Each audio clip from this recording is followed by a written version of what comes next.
सध्या नाशिकमध्ये बिबट्याचा वावर कायम दिसत असून मागील काही दिवसात सातपूर परिसरातील बिबट्याने घातलेल्या धुमाकूळीनंतर आता नाशिकच्या भोसला मिलिटरी स्कूल परिसरात बिबट्या दिसल्याची प्राथमिक माहिती समोर आली आहे।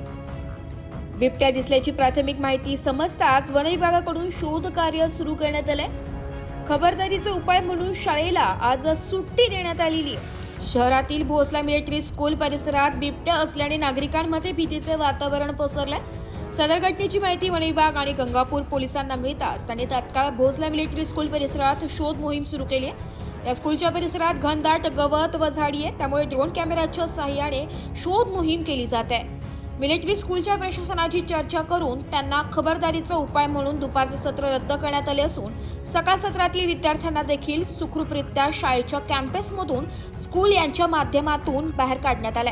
सध्या या ठिकाणी पोलीस विभागाकडून आणि वन विभागाकडून बिबट्याचा शोध सुरू आहे। गेल्या 2 दिवसांपूर्वी कामगार नगरमध्ये बिबट्याने दहशत माजवली होती। जाता शाळेच्या आवारापर्यंत हा बिबट्या पोहोचल्याने स्थानिक नागरिकांमध्ये भीतीचं वातावरण असल्याचं पाहायला मिळत आहे। एस मराठी न्यूज साठी नाशिक शहर प्रतिनिधी नाशिक।